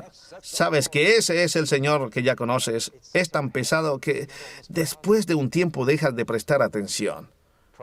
Bueno, es peligroso. Los profetas tienen que viajar, los evangelistas tienen que viajar, los pastores y maestros se tienen que quedar. Por eso es que tenemos que elegir. No puede ser pastor de una iglesia y un predicador itinerante. Es injusto para la iglesia, y he visto muchas iglesias destruidas porque nunca saben cuándo estará el hombre en la iglesia, ya sabes, ¿no? Así que necesitamos los dos ministerios, el itinerante y el permanente, y en particular la hospitalidad para los ministerios itinerantes. A mí me preguntan, ¿quieres alojarte en un hotel o con una familia? Siempre digo que con una familia, siempre que sea la correcta. Y ahí me preguntan, ¿qué quieres decir? Y contesto, te lo puedo decir en una palabra de 9 letras. Y eso es todo lo que pido. Búscame un hogar con una palabra de 9 letras. Me pregunto, ¿qué estás pensando que es? Berdadera. Siempre digo, póngame con una familia de personas que sean verdaderas. No pido nada más. Simplemente personas verdaderas y no personas que simplemente pretendan. Intentamos ser algo para el predicador que nos visita o intentan que yo sea algo diferente de lo que soy. Simplemente me colocan con una familia de personas reales y, por supuesto, esto ocurría muchísimo en la iglesia primitiva, verdadera. Juan aquí escribe 2 cartas en un momento en el que la hospitalidad era algo que no andaba bien. La primera carta está dirigida a una señora y la segunda a un hombre. La señora abría demasiado las puertas de su casa y el hombre las tenía demasiado cerradas. Esto es algo típico y todos podemos aprender de ambos aspectos. La señora abría demasiado las puertas de su casa. Bueno, ves a la señora, el peligro era que tenía demasiado amor y le faltaba la parte de la verdad. Esta señora le abría las puertas de su casa a personas que no debería haber recibido. Ofrecía hospitalidad. Su actitud era la de un corazón tan dulce y las puertas de su casa estaban tan abiertas a todo el mundo que querían quedarse. Pero le estaba dando cabida a las personas incorrectas. Y por tanto, estaba siendo usada para introducir mala enseñanza en la iglesia. Y Juan, la figura de abuelo, tuvo que reprenderla suavemente diciéndole que estaba descuidando la verdad. y estaba siendo usada para introducir creencias incorrectas. Esta es la causa. Y déjame decir esto con verdadero amor. Quiero decir esto. Me preocupan las esposas que realmente están interesadas en los ministerios, las verdades, etcétera, sin la supervisión de sus maridos. He visto que esto ocurre mucho. Esposas, comprobad con vuestros maridos los libros que estáis leyendo. La gente a la que escucháis, hablad con él sobre eso. Dejadle ser vuestra cabeza, ayudando hacia vuestros corazones a no darle cabida a todo. Me temo que es verdad, que muchas herejías han entrado en la iglesia a través de las mujeres y a través de esposas que no trabajan con sus maridos y así dejan que se filtre la mala enseñanza. El corazón de la mujer acompaña a la enseñanza, pero necesita un poco de cabeza que controle su corazón. Os dejo esto ahí. Recuerden Timoteo que dice que estos malos maestros estaban llegando a viudas y mujeres de voluntad débil, mujeres que no tenían un hombre que las ayudara a protegerse de ser desviadas. Y por supuesto, por eso es que Pablo menciona otra vez en Timoteo el problema de la enseñanza en las mujeres y señala que a Eva la engañaron. Creo que también debería añadir que a Eva la engañaron en presencia de Adán y él cerró su boca. Esto me hace sentir avergonzado de mi género. ¿Sabes? ¿Ves que Adán estaba presente mientras que Satanás discutía con Eva y nunca abrió su boca? Cuando veo televisión noto que cuando se entrevista a una pareja después de un desastre o una pérdida o ha pasado algo, ¿quién es quien habla? El hombre se sienta allí como un bobo mientras que tendría que estar protegiendo a su esposa y siendo el que hable, pero deja que la esposa sea la que responda al entrevistador. Ves que estoy hablando contra los hombres porque tenemos que ser justos en esto. Ves a una mujer sola, es una señora que tenía reuniones en su hogar y probablemente su esposo diría, está bien, iré a la otra habitación mientras tú tienes tu reunión. Esto es lo que ocurre. Muy pocos esposos son suficientemente fuertes para discutir con sus esposas con tal de tener paz en el hogar. Toman la actitud de, oh, no me importa que vayas a la iglesia, y probablemente sí les importa mucho, pero no dirán nada. Esta señora tenía esta iglesia en su casa y le daba la bienvenida a todo aquel que dijera que era un maestro cristiano. Soy un maestro de la Biblia. Y ella le diría, ven, aquí tienes una cama en mi casa, tienes que hablar en mi grupo esta noche. Juan simplemente tuvo que poner un pie en el freno y decir, la verdad y el amor vienen juntos y debes averiguar si ese hombre trae la verdad antes de que les dé entrada en tu casa. Después el otro peligro está en la tercera carta. En esta ocasión le escribe a un hombre y este hombre tiene demasiado celo de su iglesia. No le da cabida a ningún otro maestro, ¿sabes? Y es demasiado estricto. Pero este es el extremo opuesto. El peligro aquí es que este señor pone tanto énfasis en la verdad que ha olvidado el amor y piensa que doctrinalmente está 100% en lo correcto y que nadie más tiene la verdad. Así que cierra la puerta. Su actitud es de un corazón duro. Su puerta está demasiado cerrada y no le da entrada a las personas correctas, a los buenos maestros, quienes podrían traer una verdadera ayuda a la comunidad. Esta es una tentación de los hombres. Hablo como hombre. Es muy fácil para nosotros hacer esto y poner tanto énfasis en la verdad que nos olvidamos del amor. Por eso aprecié tanto esa oración esta mañana, que debemos confrontar el error en la iglesia, pero hacerlo con amor. Conseguir este equilibrio es algo muy delicado. Es más fácil para las mujeres tener demasiado amor y poco de verdad, y para los hombres tener demasiada verdad y poco amor. ¿Cuánto nos necesitamos unos a otros y cómo nos hizo Dios el uno para el otro? Esto no significa que solo podemos o que todos tenemos que estar casados y que solo podemos encontrar este compañerismo en el matrimonio. Jesús es un ejemplo perfecto de hombre soltero, pero que tuvo relaciones perfectas con las mujeres, ¿ves? Las apreció, las ministró y las dejó que le ministraran. Pero aún así dejó bien claro la distinción de los roles y responsabilidades de los hombres y de las mujeres. Espero que esta distinción te ayude a ver de forma positiva esta diferencia. Es muy importante ser positivo. Dios permitió la variedad que hay en el mundo al crear las diferencias. Separó las tinieblas de la luz, las aguas de abajo de las aguas de arriba, la tierra seca del mar, y separó al hombre de la mujer. Ambos creados a la imagen y semejanza de Dios, y ambos con igual dignidad, depravación y destino. totalmente iguales, pero diferentes. Y por tanto, con necesidad de diferentes palabras de Dios y una guía diferente. Nuestro querido Juan dio esa guía. Necesitamos las dos cosas, el amor y la verdad en la mujer y la verdad y el amor en el hombre, y así lo tendremos juntos. Cuando analizamos estas dos pequeñas cartas, vemos que son tan cortas, pero vemos claramente que fueron escritas al mismo tiempo y que siguen el mismo patrón. La señora, no sabemos su nombre, podría haber sido Corey, que es el griego para señora, pero puede haber sido el título de alguna señora importante. No la conocemos y los hijos podrían ser los hijos espirituales que se reúnen en su casa, no lo sabemos. Pero ves, ella tiene el mismo contorno que antes y aún así el énfasis es totalmente diferente. ¿No es interesante? Dos cartas casi idénticas, pero si las lees, ves que tienen un mensaje diferente para el hombre y para la señora. Hay un resumen que puede seguir. El nombre del hombre no lo sabemos. Eso, el nombre del hombre no lo sabemos. Pero este hombre era culpable de dejar o de ser demasiado estricto.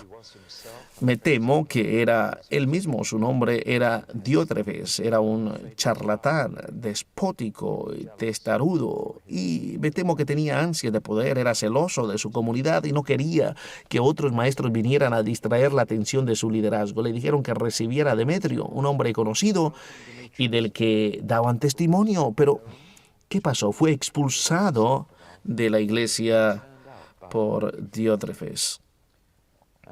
Juan dice que lo reciba. Es un buen maestro. No le des con la puerta en la cara. Estas son las cartas de Juan.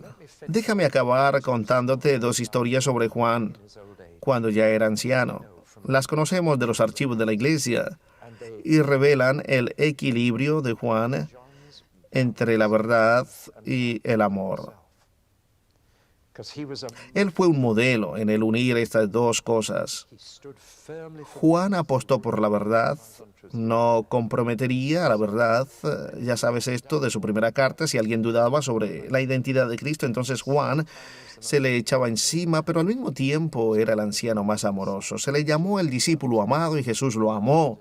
El resultado es que era un hombre lleno de amor. Aquí están las dos historias. Cuando era muy viejo le solían llevar a la iglesia todos los días. Tenía una silla con unas barras que la atravesaban y allí entonces llevaban al anciano apóstol a la iglesia. Le pedían que hablase y él se levantaba. Bueno, no se levantaba. Se sentaba en la silla del frente y diría, hijitos, amaos unos a otros. Y después le llevaban de vuelta al banco de la iglesia. Al domingo siguiente le llevaban a la iglesia y le dirían, ¿tienes una palabra hoy para nosotros? Sí, diría el anciano, tengo una palabra para vosotros en el día de hoy. Entonces llevaban la silla al frente y él diría, hijitos, amaos unos a otros, y se lo llevaban otra vez de nuevo. Entonces el domingo siguiente le trajeron otra vez y le preguntaron, ¿tienes una palabra para nosotros esta mañana? Sí, tengo una palabra para vosotros esta mañana.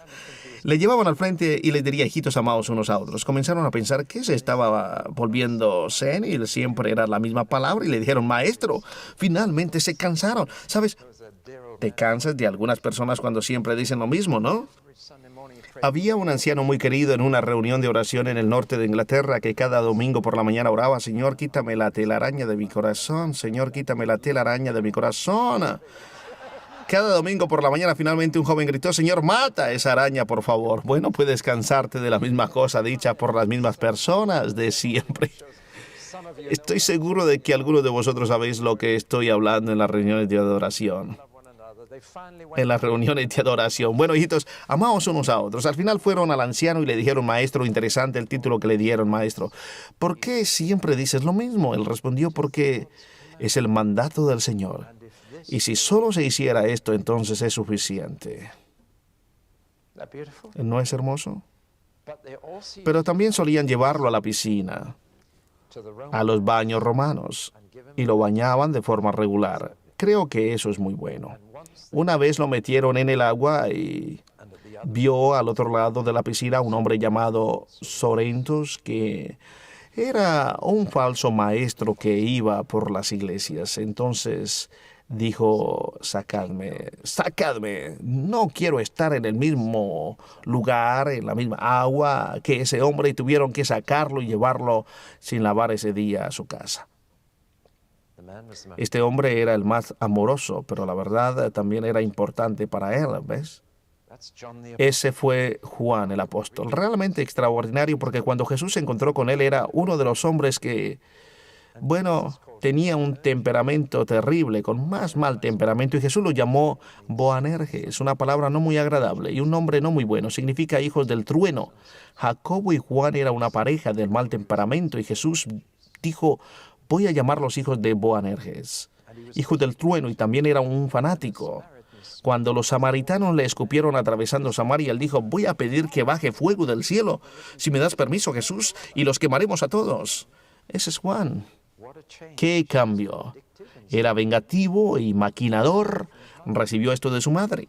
Su madre vino a Jesús y le dijo, cuando llegues a tu reino, quiero que mis 2 hijos tengan los 2 mejores puestos, por favor. En otra ocasión también hablaron de la misma manera. Y los otros discípulos se pusieron celosos porque planearon llamar la atención y conseguir los mejores puestos en el reino. Pero aquí, en sus años de vejez, tenemos a este hombre, la perfecta combinación de amor y verdad. ¿Cómo cambia Jesús a las personas? Y es por eso que Juan pudo escribir que todo aquel que vive en Jesús no puede seguir pecando. Tiene que cambiar y entonces convertirse a la imagen de Jesús mismo. Bueno, estas son las 3 cartas de Juan. Tenemos 2 estudios más y ya habremos cubierto todo el Nuevo Testamento. Vamos a ver la pequeña carta de Judas y después vamos a darle un segundo vistazo al libro de Apocalipsis. No me quedé satisfecho con el último vídeo que hice, sentí que había más que decir y quiero daros mi propia versión del libro. Porque la última vez os di la versión de todo el mundo, pero ahora quiero compartir con vosotros la mía. Así que acabaremos ese estudio y el siguiente será sobre la carta de Judas.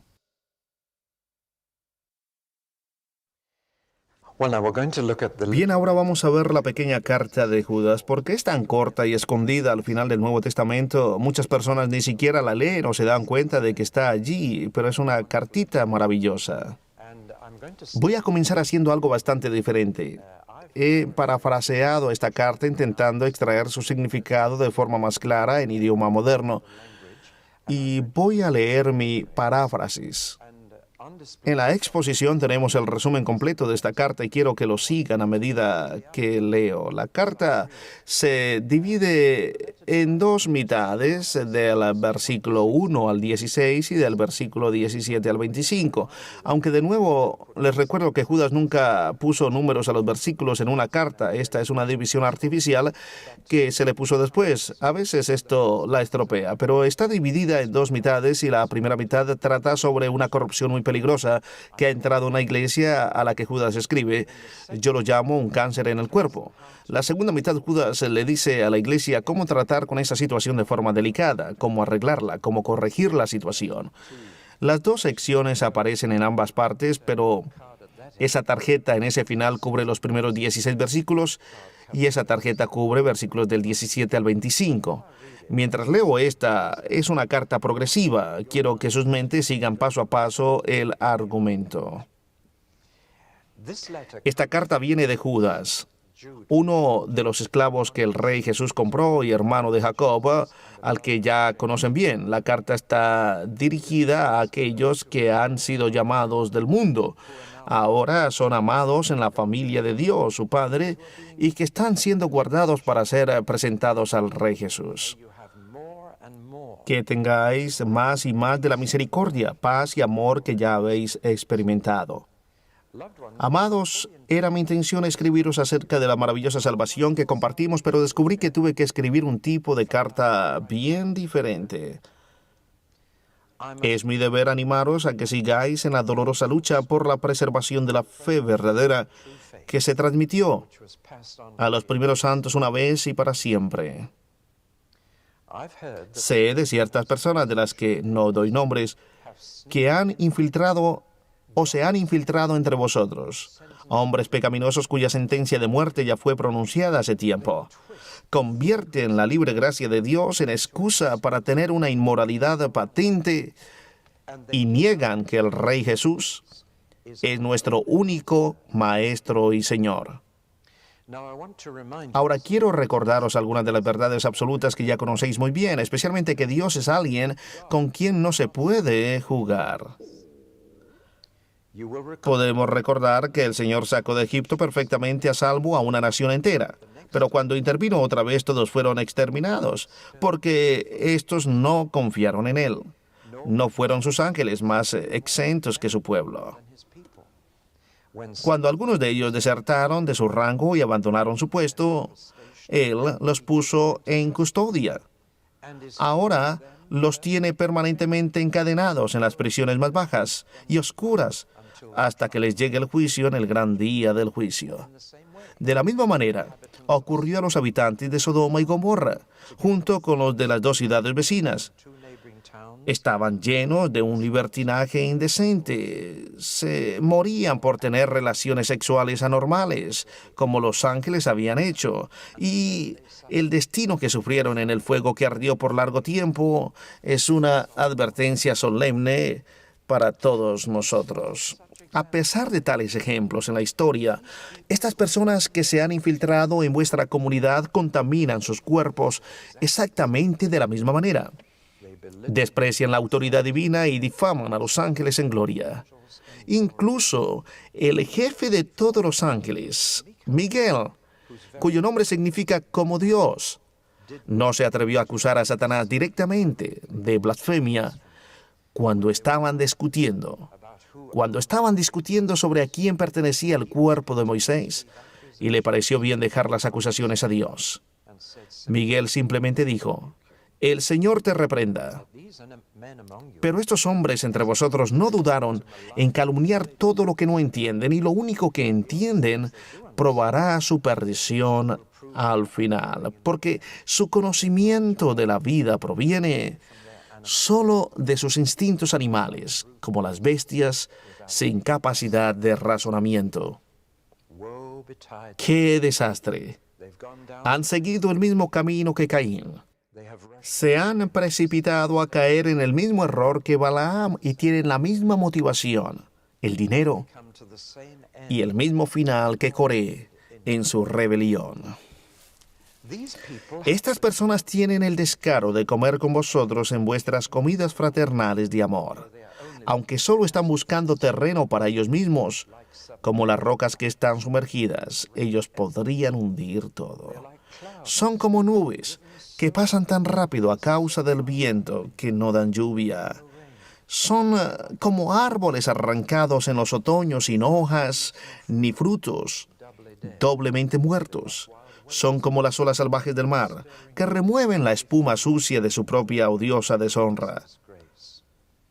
Son como estrellas fugaces que se salen de la órbita, destinadas a desaparecer en un agujero negro para siempre.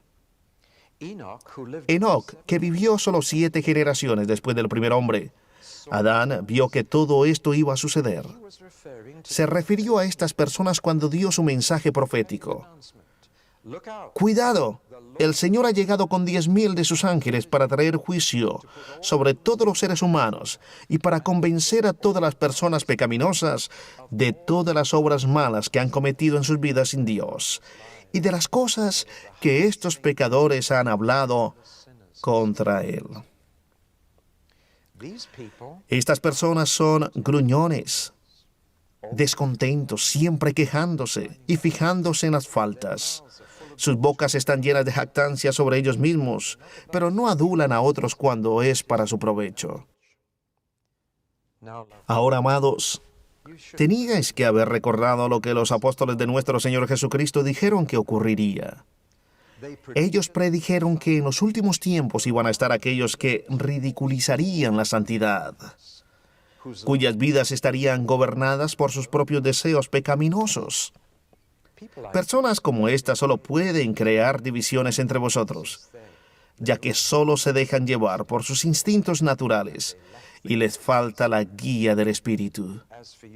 En lo que a vosotros respecta, amados, estar seguros de seguir edificándoos en la sólida fundación de vuestra fe, de vuestra santa fe, orando en la forma que el Espíritu os guíe, y permanecer enamorados de Dios, esperando pacientemente el tiempo cuando nuestro Señor Jesucristo, en su misericordia, os llevará a la vida inmortal. En lo que respecta a los otros, aquí está mi consejo. Ser especialmente amables y delicados con aquellos que todavía están vacilando. Aquellos que ya han sido llevados a error deben ser arrebatados del fuego antes de que se quemen. Y aquellos que ya han sido muy contaminados deberían ser tratados mejor de lo que se merecen.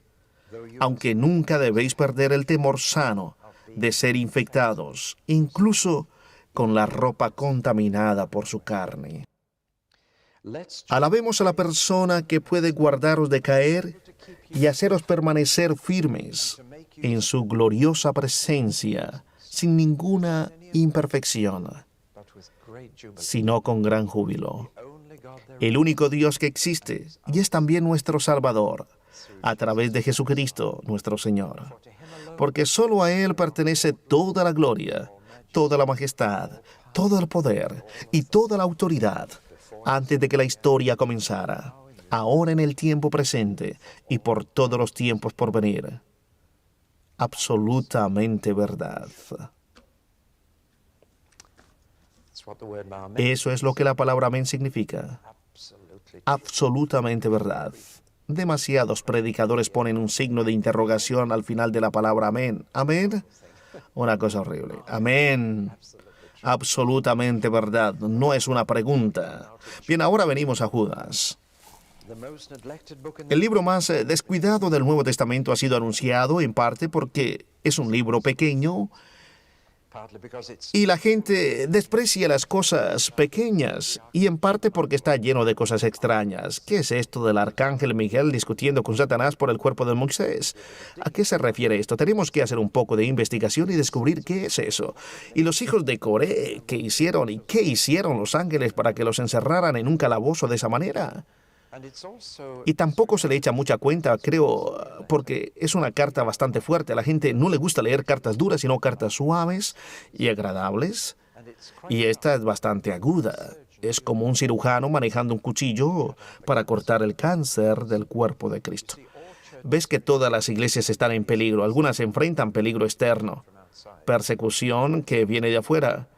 Y eso es algo de lo que no hay que preocuparse, porque esto empuja a que los cristianos se unan y les hacen más fuertes y la iglesia siempre crece.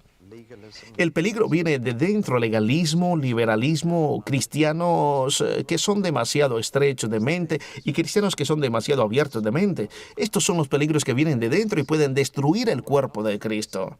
El legalismo dice que no eres libre para pecar y vamos a ver que no sois. El exceso de libertad te dice que eres libre para pecar y que está bien ahora que eres cristiano. La verdadera libertad dice que eres libre para no pecar. Esa es la diferencia. Podemos ver esto otra vez. El legalismo dice que no eres libre para pecar. No en nuestra iglesia, no eres libre. Tenemos reglas. El exceso de libertad dice que está bien ahora que eres cristiano, tienes tu boleta al cielo, no importa, podrías perder un poco de recompensa o de bendición, pero no perderás el reino. Eres libre para pecar, en otras palabras, pero la libertad, la verdadera libertad dice, en el Espíritu eres libre para no pecar. Y esa es la libertad que nadie tiene sino los cristianos. Y me temo que hay muchos cristianos que parecen no haberla encontrado todavía. Pero somos libres para no pecar. ¿No es hermoso? Esa es la verdadera libertad, porque nadie más tiene ese tipo de libertad. Bien, este escritor es el cuarto hermano más joven de Jesús. Es interesante ver que los hermanos de Jesús no creían en él durante el tiempo que estuvo vivo. Ellos se metían con él, decían, es la fiesta de los tabernáculos, el Mesías viene a la fiesta de los tabernáculos, así que es mejor que salgas y te muestres. Y Jesús decía, mi hora no ha llegado todavía. Entonces Jesús subió secretamente, pero sus hermanos no creían en él. En un momento su propia familia pensó que estaba loco y se dice que María, sus hermanos y sus hermanas vinieron para llevarle a casa y encerrarle. Decían que estaba fuera de sí. Esa es la vieja frase para la esquizofrenia, cuando estás fuera de ti mismo. Está fuera de sí mismo, es un carpintero que cree que es Dios. Tiene la mente dividida y no podían acercarse a él por la gran multitud. Así que le enviaron un mensaje: tu familia ha venido para llevarte a casa. Tu madre, hermanos y hermanas están esperando fuera. Jesús recibió el mensaje y dijo: ¿quién es mi madre? ¿Quién es mi hermano? ¿Quién es mi hermana? El que haga el deseo de mi Padre que está en el cielo es mi madre, mi hermano y mi hermana. Bien, quiero decir, realmente se ha vuelto loco, no conoce a su propia familia, pero después de la resurrección, todo cambió. Y sus hermanos se convirtieron en misioneros para Jesús. Jacobo y Juan escribieron 2 cartas, 2 partes de nuestro Nuevo Testamento. Santiago y Judas también, y ninguno dijo nunca: soy hermano de Jesús. ¿Sabes? Ambos dijeron: soy un esclavo de Jesús. No es extraordinario sus propios hermanos, pero dio una pequeña pista. Dijo: y soy el hermano de Jacob. ¿Sabéis quién? ¿Ves? Simplemente introdujo esta pista. Soy el hermano de Jacobo, pero ahora es un esclavo de Jesús y por tanto tiene esta pasión por la verdad del Evangelio cristiano. Él dijo: yo quería escribiros una carta diferente. Quería escribir sobre la salvación que disfrutamos en Jesús. Pero dijo: después de haber escuchado lo que está pasando, he tenido que cambiar mi carta. Y dijo: os suplico que mantengáis la lucha dolorosa por la fe que una vez fue entregada a los santos. Y la palabra que él usó fue su propia palabra de dolor. Es la lucha más dolorosa que jamás tendrás. Cuando hayas luchado para mantener la fe que una vez fue entregada a los santos y mantener la verdad tal como era. Dolorosa porque es con tus propios hermanos y hermanas con los que tenéis que tratar tan a menudo. Y es siempre doloroso tener que tratar con asuntos familiares. Así es como apareció la carta. Y él dijo: la gente se ha infiltrado secretamente en vuestra comunidad, se ha colado. Palabras horribles que él usaba como verbos. Son una especie de clandestinos. Ya sabéis, se han colado en vuestra comunidad. Han entrado de alguna manera por la puerta de atrás y están contaminando a la comunidad. Nunca da nombres. Solo dice que tenéis que tratar con ellos. Solo dice eso, tenéis que tratar con ellos, y señala que el proceso del cáncer que se extiende es un proceso muy claro, y una vez que lo resume puedes ver claramente qué es lo que ocurre en la iglesia. Comienza con una perversión del credo, con una corrupción del credo. Lo que creéis, ahí es donde comienza todo, y las 2 cosas que Judas menciona son una idea sentimental de Dios y una idea sincrónica de Jesús. La idea sentimental de Dios cree que la gracia de Dios es una excusa para la inmortalidad. Ya sabes que Dios no acepta la sinceridad, es un chico agradable, te da unas palmaditas en la cabeza y te dice: perdonemos y olvidémoslo todo, quiero que seas feliz. Esa es la caricatura, y así es como escucho que se predica a Dios en la televisión. Oigo constantemente predicar de este agradable y confortable Dios que no dañaría ni a una mosca.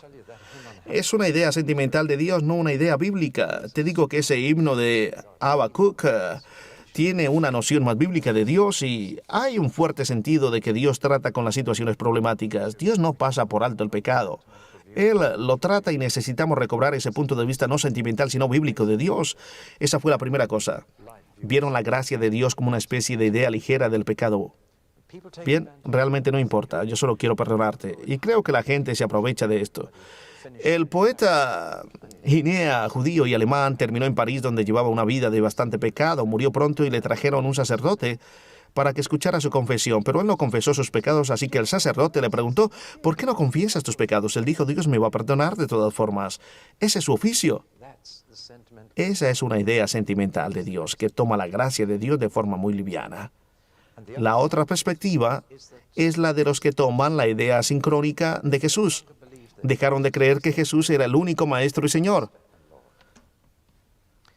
Una vez que pones a Jesús en un panteón con Mohammed y Buda y todos los demás, ya no es más el único camino a Dios. No es más el camino, simplemente se convierte en un camino.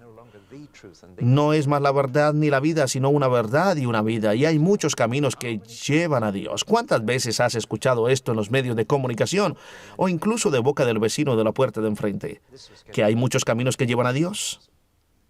Esto estaba entrando en la iglesia, se llama sincronismo. Sincronismo. Y Jesús es solo uno más entre las muchas guías a Dios.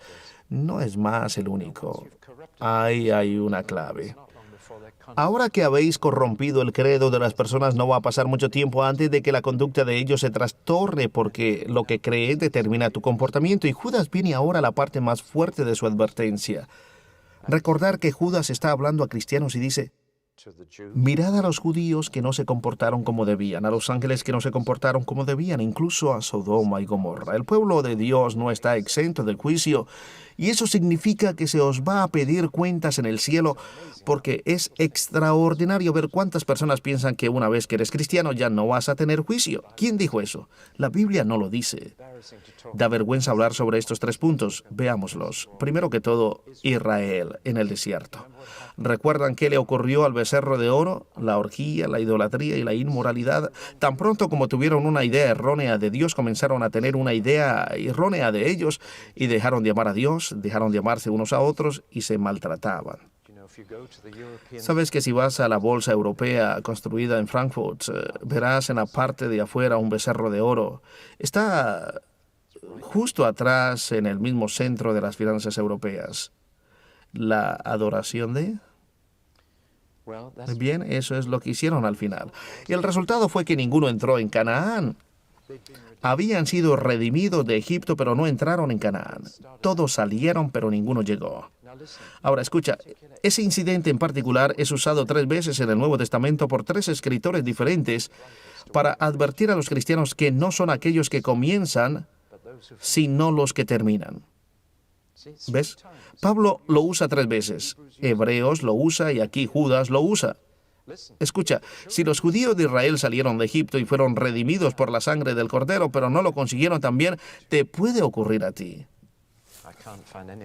No puedo encontrar otro significado que ese. No es lo que has dejado atrás, es lo que todavía está por delante y todavía no es tuyo.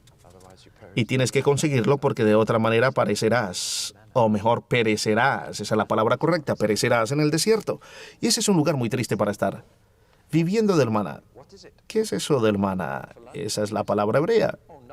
¿Qué hay para desayunar? ¿Qué es? ¿Y para el almuerzo qué hay? ¿Qué hay para el almuerzo? ¿O no? ¿Qué hay otra vez? Y vivieron así durante 40 años. Hay cristianos en esa misma situación, han sido redimidos por la sangre del Cordero, pero todavía no han llegado allí y no están siguiendo adelante y pueden perecer justo en donde se encuentran. ¿Qué les pasó a los ángeles en el Monte Hermón? Bien, conocemos los detalles de esto no por el Antiguo Testamento, en parte por el Antiguo Testamento, pero en parte por un libro que aparece entre el Antiguo y el Nuevo Testamento. El libro de Endarca es una historia bastante miserable, pero ya que somos adultos, escuchémosla. En la región del Monte Hermón, alrededor de 200 ángeles sedujeron a mujeres y las fecundaron. Tuvo lugar esta horrible relación sexual entre los ángeles y los humanos y el resultado fue una horrible criatura híbrida, ahora gracias a Dios desaparecida completamente y llamada Nefilo. Exactamente no sabemos lo que eran. Se traduce como gigantes en algunas escrituras, pero no sabemos lo que eran. Dios tiene su orden en la vida y es tanto una ofensa para Él que los ángeles tuvieran sexo con los seres humanos, como que los seres humanos tuvieran sexo con los animales. Y la Biblia es muy clara cuando también condena la sodomía. Así que ves que Dios está ofendido, asqueado, es una abominación para Él, es una abominación cuando nos salimos de su orden. Y estos ángeles hicieron eso y sabemos que esa fue la introducción del ocultismo a la raza humana y la introducción de la violencia. Génesis 6 lo describe. El resultado fue que la violencia cubrió la tierra. Sexo, perverso, ocultismo y violencia. ¿Te suena familiar? Esa es la combinación que resultó y la magia negra y blanca vuelve a esta horrible alianza entre los seres angélicos y humanos. Y aquellos ángeles ya no están más por aquí, gracias a Dios. Esos ángeles en particular ya están en las mazmorras más bajas y oscuras, encadenados hasta el día del juicio. Y nunca más tendrán una oportunidad de hacer aquello otra vez. Fue a causa de esto que llegó el diluvio, porque Dios dijo, ya no puedo soportarlo más. A mi parecer, el versículo más triste de la Biblia es cuando Dios dijo que se arrepintió de haber hecho al hombre. Es como los padres que dicen, ojalá nunca hubiera tenido a mis hijos. Solo Dios se arrepintió de habernos hecho. Extraordinario. Escucha, si el pueblo de Dios en Israel no hubiera escapado del juicio, ni los ángeles tampoco, ¿cómo crees que seríais como cristianos? ¿Ves? Y el tercer ejemplo que nos da es Sodoma y Gomorra. Lo que no te das cuenta es que había 4 ciudades. Todos sabemos de Sodoma y Gomorra, pero también estaban Admar y Zeboim. Había 4 ciudades en el extremo sur del Mar Muerto que se hundieron, y hay alquitrán en la arena que salió ardiendo en el terremoto que las hundió. Todas están enterradas bajo la parte más baja del Mar Muerto. Sabes que el Mar Muerto es como una figura de un 8 en 2 partes. Están bajo la parte baja y esa parte baja se está secando. Y Sodoma y Gomorra podrían volver a aparecer. ¿Qué símbolo sería este? Todos están diciendo que han descubierto el arca de Noé después de que todo el mundo ha dudado sobre esto. Si Sodoma y Gomorra reaparecieran en nuestros días, qué cosa. Lo que no sabes es que el fuego que destruyó a Sodoma y Gomorra 2000 años antes de Jesús todavía estaba ardiendo en el día de Jesús. Y cuando Jesús se refirió a ellas, podían caminar 20 minutos fuera de Jerusalén y ver las llamas. Y dice aquí que el fuego que ardió durante años fue el de Sodoma y Gomorra. ¿Qué es lo que salió mal allí? Bueno, se comportaron mal, fueron contra las leyes de Dios y una vez más entraron las relaciones perversas, relaciones homosexuales. Y ahora el humanismo nos dice que si dices algo en contra del homosexualismo, eres culpable de discriminación sexual. Bueno, todo esto está en la pequeña carta de Judas, que dice que estos hombres te están llevando carretera abajo y no creen que Dios te juzgará si le sigues. Esto es serio. Cuando tu credo está corrompido, tu conducta será corrompida. Cuando tu conducta es corrompida, tu carácter será corrompido, porque tu carácter es el resultado de tu conducta. Así que un acto cosecha un hábito, y un hábito cosecha un carácter, y un carácter cosecha un destino, y lo siguiente sobre lo que habla es sobre el carácter, y da el ejemplo del carácter de 3 personas del Antiguo Testamento. Dice Caín. Caín se convirtió en el asesino de su hermano a causa de la envidia. Te dice, estos hombres te van a convertir en Caín porque son personas envidiosas. Y te van a hacer que seas celoso. Y Balaam, bueno, ¿sabes quién fue Balaam? Fue un aprovechado al que se le ofreció dinero para que dijera mentiras. Y el amor al dinero lo atrapó de tal manera que Dios le tuvo que hablar a través de su asno. Muy gracioso Dios, que le habló a través de la única boca que estaba cerca de él en ese momento. Balaam fue un hombre de avaricia, como Caín fue un hombre de ira. ¿Y qué decir de Coré? Coré fue un hombre de ambición, estaba celoso de Moisés y quería montar su propio show. Sabes que hay un montón de iglesias nuevas que se están estableciendo y eso es genial, pero algunas de ellas están establecidas por razones equivocadas y están aquellas que se levantan porque un hombre quiere su propio espectáculo. Este sería un hijo de Coré. No acepta el liderazgo dado por Dios, así que establece su propio espectáculo. Bien, este es el tipo de carácter que surgirá en esta iglesia de ira y avaricia y ambición.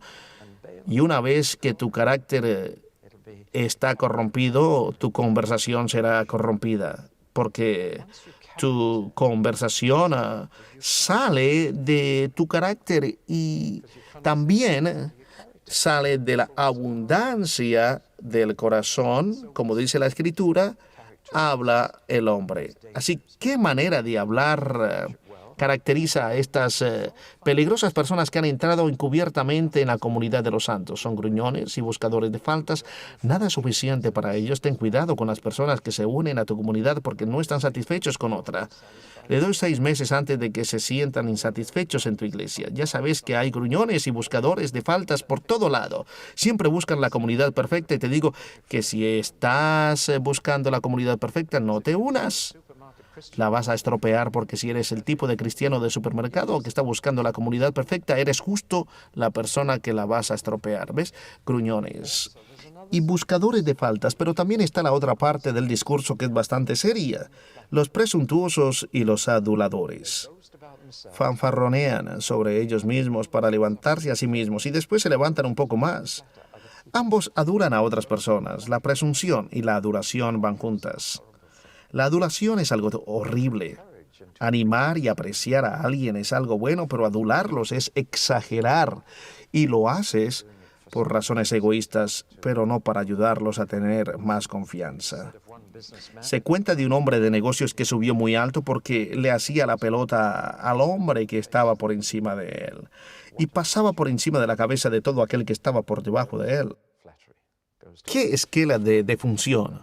Presunción y adulación van juntos, y el gruñir y buscar las faltas ajenas también.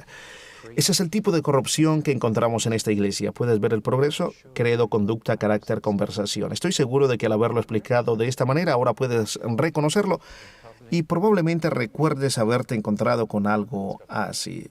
Pero es tiempo de que se trate con esto y de que se trate bien y con delicadeza, o si no harás que la situación empeore.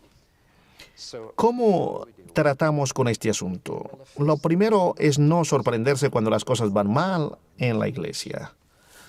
Algunas personas se sorprenden tanto que piensan que es algo espantoso lo que ocurre. Escucha, los profetas del Antiguo Testamento te advirtieron que era de esperar, y los apóstoles del Nuevo Testamento también te dijeron que esto sucedería. ¿Por qué estás entonces tan sorprendido cuando hay problemas en la iglesia?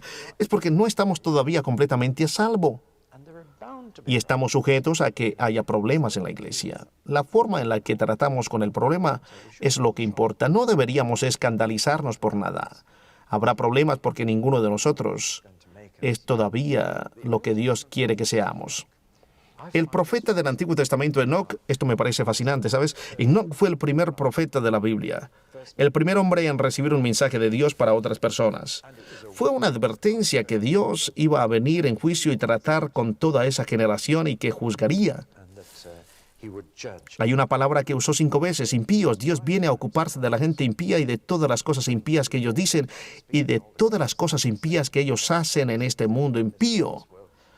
Se quedó atascado en esa palabra, impío, impío. Y lo que Judas dice es que estos hombres que tenéis entre vosotros son impíos. Y esto se convierte en objeto de su desprecio.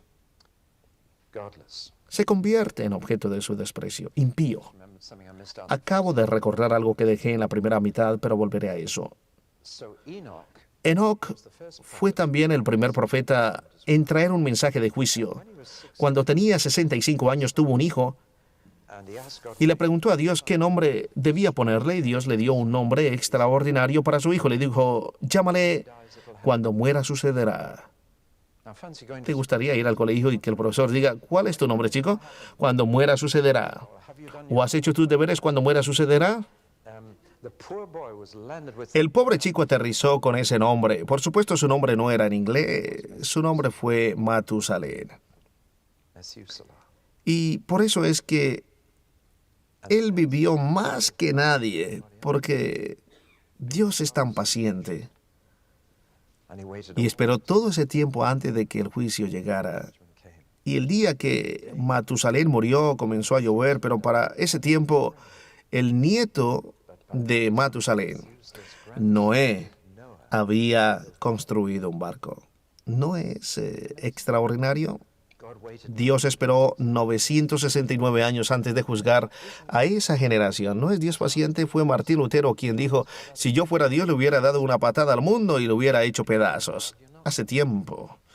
Bueno, gracias a Dios que Lutero no es Dios o hubiera hecho eso. Dios es extraordinariamente paciente, pero el juicio viene.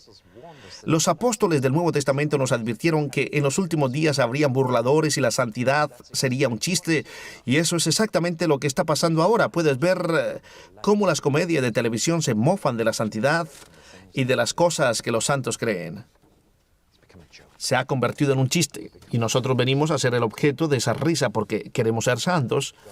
Y la impiedad es lo que está de moda. Bueno, así es como tratamos este asunto, ser conscientes de que estas cosas suceden, así que no os sorprendáis. Pero tenemos que tratar este asunto y lo primero por hacer es estar seguro de que tú estás bien y que crezcas en fe, esperanza y amor. Eso es lo primero que tienes que hacer. Después ayudar a los otros, pero habrá 3 categorías de personas. Aquellos que están vacilando, preguntándose si seguir a estos maestros o no. Tenemos que ser muy cuidadosos y amables con aquellos que están en duda. Habrá otros que han sido llevados más allá, a peligro mortal. Y la carta dice arrebatarlos del fuego. Considerarlos como que están en una casa que arde y sacarlos como podáis. Esa pequeña carta ha sido usada para evangelizar sacando a las personas del fuego del infierno.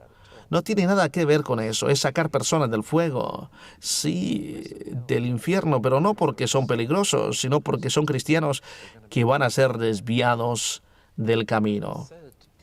La tercera categoría de personas es aquellos que están contaminados y literalmente en griego dice ser muy, muy cuidadosos de ser infectados por estos aún por la ropa contaminada por su carne. ¿No es esta una frase extraña?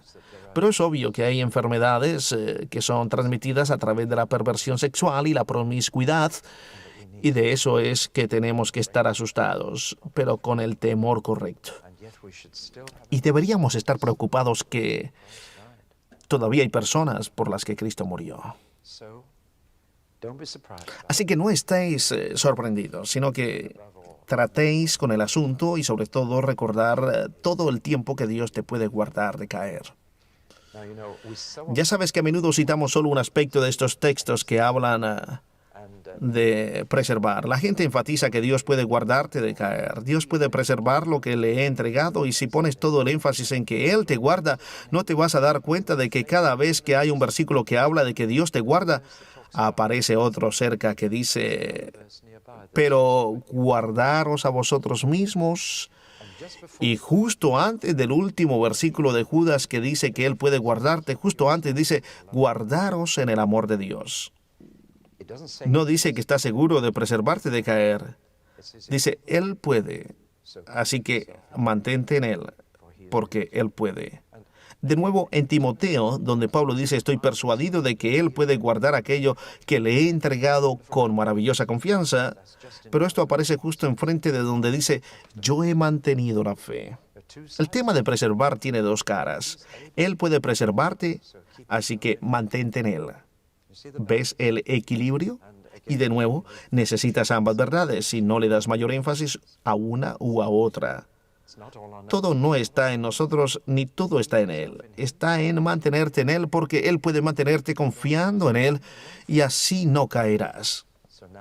Así que en Él, que es capaz de preservarnos de caer, al único Dios. Déjame que vuelva atrás, hay un pequeño misterio que no mencioné. ¿Qué pasa con el ángel que discute con Satanás sobre el cuerpo de Moisés? ¿Te has preguntado alguna vez qué quiere decir esto? Al final de Deuteronomio aparece una extraordinaria declaración que dice que Moisés murió en el monte Nebo, y hasta el día de hoy nadie sabe todavía dónde fue enterrado. Así que, ¿se enterró él mismo? Quiero decir, ¿viste esa extraña declaración al final de Deuteronomio? Moisés estaba solo y murió solo, y nadie estaba con él. Y nadie sabe dónde está su tumba hasta el día de hoy.